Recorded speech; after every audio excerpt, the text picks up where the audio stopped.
My channel মোৰ চেনেলৰ অন্য এটা ভিডিঅ'লৈ আপোনালোক সকলোকে স্বাগতম জনালোঁ। আজি মই লৈ আহিছোঁ কোমোৰা আৰু বেচনৰ ফ্ৰাই। ইয়াৰ কাৰণে মই জালি কোমোৰা যোনটো থাকে সেইখিনি মই ভালদৰে মিহি মিহিকৈ এইখিনি পিচ কৰি ল'লোঁ।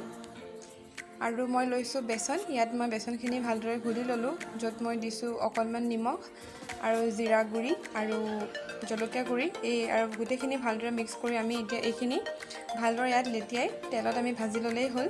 ইয়াৰ কাৰণে মই একেবাৰে সৰু কোমোৰাটো লৈছোঁ ঘৰৰ, কাৰণ ডাঙৰ কোমোৰা দিলে ইমান এটা টেষ্ট নাহে। এতিয়া আমি আহক ৰেচিপিটোৰ মাজলৈ আগবাঢ়োঁ। এইদৰে মই এটা এটাকৈ বেচনত এইদৰে তেলত লেটিয়াই ল'লোঁ।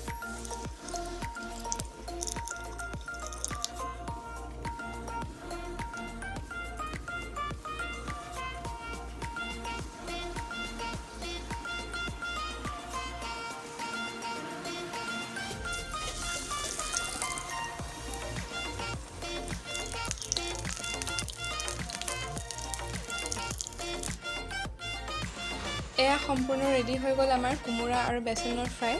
খাই খুবেই ভাল লাগে। খালি আপোনালোকে পিচকেইটা মিহি মিহিকৈ কাটিব, তেতিয়া ভালদৰে সিজি যায় ভিতৰৰ পৰা। যদি আমাৰ এই ৰেচিপিটো আপোনালোকে ভাল পাইছে, লাইক, শ্বেয়াৰ আৰু ছাবস্ক্ৰাইব কৰিবলৈ নাপাহৰিব আৰু কাষতে থকা বেল আইকনটো প্ৰেছ কৰি অল কৰি দিব। আজিলৈ আহোঁ, ধন্যবাদ।